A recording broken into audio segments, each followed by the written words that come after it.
Ibu sama bapak, bapak mati, ibu nggak bakal mau nemenin bapak di dalam kubur. Nggak bakalan. Bohong. Siapa yang mau nemenin? Semua amal kebaikan kita. Ibu mati, bapak nggak mau nemenin di kuburan, ogah mendingan kawin lagi. Anak sebaktinya sama orang tua nggak bakal mau nemenin orang tua di alam kubur, nggak bakalan. Semua cuman amalan kita yang saat nanti disaksikan oleh Allah Subhanahu wa taala.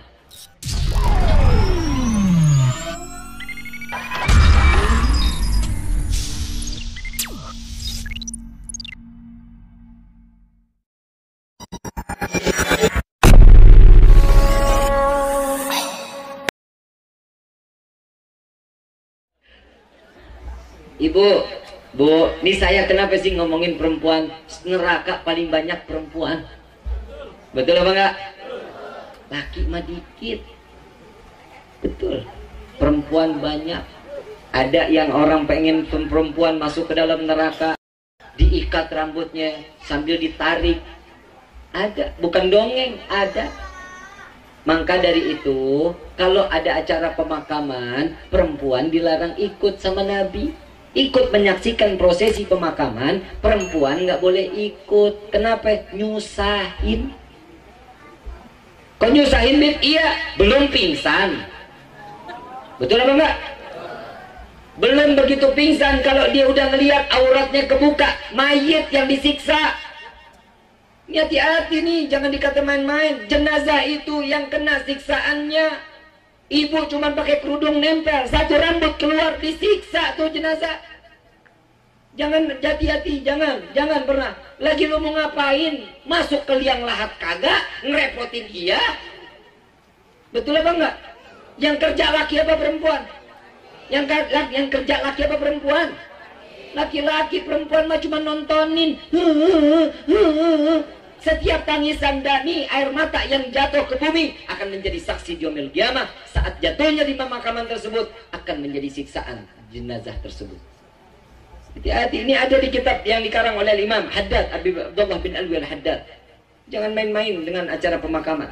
Maka dari itu saya mengatakan lebih baik jangan ikut. Kalau sudah ditanam, kalau sudah dirapi, yang laki-laki keluar, perempuan datang, nggak apa-apa. Sudah jadi. Lagi mau ngapain sih ngikut? Pak, Bu, bohong. Orang saling cinta. Kalau bukan karena Allah, bohong. Ibu sama bapak, bapak mati, ibu nggak bakal mau nemenin bapak di dalam kubur. Nggak bakalan. Bohong. Siapa yang mau nemenin? Semua amal kebaikan kita. Ibu mati, bapak nggak mau nemenin di kuburan, ogah mendingan kawin lagi. Anak sebaktinya sama orang tua nggak bakal mau nemenin orang tua di alam kubur, nggak bakalan. Semua cuman amalan kita yang saat nanti disaksikan oleh Allah Subhanahu wa taala. Al-mautu haq. Munkar wa nakir haq. Pertama tadi, kubur, siksa kubur adalah hak. Munkar nakir hak. Mati hak. Semua yang dipertanyakan oleh Allah hak semuanya. Nggak ada kedustaan, tidak ada kebohongan. Setiap apa yang hidup pasti akan kematian. Data kullu nafsin dha'iqatul. Nggak ada orang yang hidup selama 1000 tahun, nggak ada. Kalau bukan karena ada kematian, tidak akan pernah dihidupkan oleh Allah. Apa kata Imam Syafi'i? Kalian mau ke ibadah silahkan, nggak mikirin ibadah silahkan, berpikir punya tahun 1000 tahun lama hidupnya silahkan, tapi satu waktu sisakan kalian pikirkan sampai kapan. Saat ini mungkin kain kafan kita sedang ditenun. Kita nggak tahu kapan kain kafan itu akan datang ke pasar, kapan kain kafan itu akan datang ke rumah dan kita kenakan. Itu pikirin satu waktu aja. Kalau itu sudah terpikirkan, insya Allah iman kita akan naik di hadapan Allah. Gak akan kita berani durhaka kepada Allah. Kita hidup banyak durhaka, tapi pengen masuk surga, betul nggak? Maksiatnya iya. Mau kita ibadah males, tiap doa mintanya masuk surga yang paling tinggi. Surga nggak gratis, Pak, Bu, surga nggak gratis. Semua yang kita jalani semua karena ibadah, bukan karena kasih sayang Allah. Kalau kitanya dekat sama Allah, kalau kita pasrah diri kita kepada Allah, kita bakal disayang sama Allah. Tapi kalau kita pasrah dengan selain Allah, siap-siap menerima kekecewaan di dunia dan kekecewaan di akhirat kelak. Saya mau tanya, Nabi kurang cinta sama kita? Kurang cinta nggak Nabi Muhammad sama kita? Luar biasa Nabi Muhammad. Tapi kita sampai detik ini nggak pernah ngucapin terima kasih kepada Nabi Muhammad SAW. Kita sampai detik ini bisa sholat, siapa yang ngajarin kita sholat? Nabi Muhammad SAW. Sampai detik ini kita baca Quran, siapa yang bawa ayat tersebut sampai diabadikan sampai ke tangan kita saat ini? Nabi Muhammad SAW. Tapi kita nggak pernah ngucapin terima kasih. Nggak pernah. Kita ini sombong. Sombong itu adalah selendang Allah. Kalau Allah yang punya, kalau kita pakai siap-siap kita bakal terjerumus. Tahu iblis? Kenal iblis? Tahu iblis? Saudara? Tetangga? Apa teman karib? Sahabat kali ah.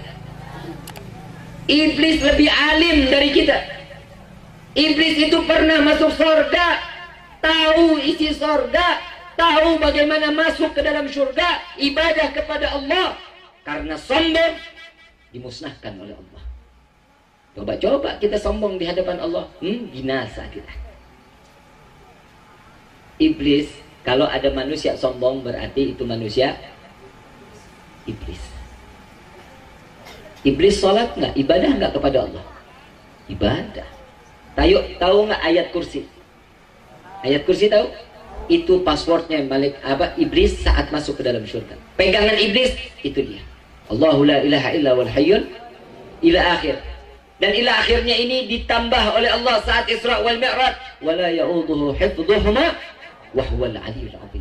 Ini ditambah oleh Allah kepada baginda Nabi Muhammad SAW. Hancur iblis. Cuman sampai itulah iblis pemegang daripada ayat kursi. Kita masuk surga nggak pernah minta masuk surga, tapi nggak mau ibadah. Iblis masih ibadah, masih dimasukin neraka. Gimana kita? Malu kita sama Allah. Kita ini kan ngarepin syafaat, betul? Kita ini nggak punya apa-apa Bu, Pak. Kita nggak bisa apa-apa. Ibadah kita nggak seberapa. Ngaji kita nggak seberapa. Taklim kita nggak seberapa. Patuh sama suami nggak seberapa. Suami taat kepada istrinya, memberikan haknya kepada istri. Enggak, belum. Nih momen kayak begini nih yang lebih pantas. Taklimnya kita ini adalah dorongan dari Allah. Kita sampai ke tempat ini adalah keinginan Allah yang meringankan langkah kaki kita karena Allah. Lihat ini malam banyak yang bermaksiat. Banyak ini malam lagi sedang berpikir untuk besok bagaimana caranya untuk bermaksiat kepada Allah. Banyak. Tapi kenapa kita yang diizinkan untuk datang ke tempat ini? Karena kita yang ingin diampuni oleh Allah Subhanahu wa Ta'ala. Mau nggak mau, suka nggak suka, ridho nggak ridho, kita keluar dari tempat ini, Allah hapuskan daripada dosa-dosa kita.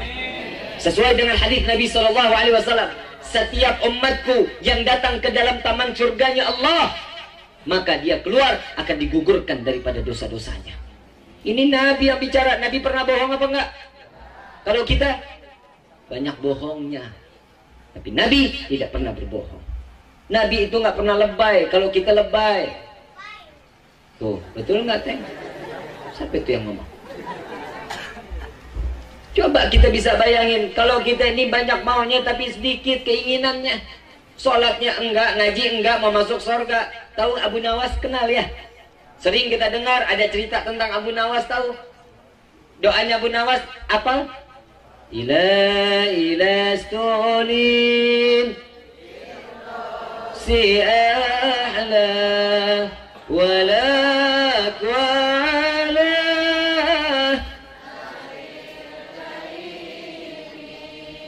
fahab li taubatan waghfir dhunubi fa innaka ghafirun dan bin. Lihat Abu Nawas. Yang kita tahu Abu Nawas cerdik, punya akal, pintar untuk mengalihkan raja. Bukan itu intinya. Abu Nawas doanya seperti itu karena dia memaksa Allah agar dia dimasukkan ke dalam surganya Allah. Lihat Abu Nawas, sholatnya Abu Nawas, sholat taubat 1000 rakaat ikutin Nabi. Wiridnya Abu Nawas setiap hari menghatamkan Al-Quran lebih dari 10 kali. Sama kita sama Abu Nawas. Gak usah Abu Nawas. Para salafun salihin, guru-guru kita, alim ulama kita sering gak baca Ratib Al-Attas? Pernah baca Ratib? Ratib Al-Haddad pernah? Mereka orang yang saat itu mengarang daripada ratib-ratibnya dengan zikir-zikirnya tidak lepas Al-Habib Umar bin Abdurrahman Al-Attas dari mulai maghrib sampai ke isya tidak pernah lepas membaca Al-Fatihah 15.000 kali. Membaca Kulhu 15.000 kali. Baina maghrib wa isya itu wiritannya. Al-Imam Haddad, Al-Habib Abdullah bin Alwi Al-Haddad sangat luar biasa mengikuti daripada gurunya Al-Habib Umar bin Abdurrahman Al-Attas sampai mengarang ratibnya. Siapa lagi? Syekh Fagil Muqaddam, tongkol dari para habaib, kepala atau buyut cicit dari Rasulullah. Setiap rakaat awal, 1 rakaat pertama dan rakaat kedua seterusnya tidak pernah lepas khatam Al-Quran setiap 1 rakaat. Kita sama mereka.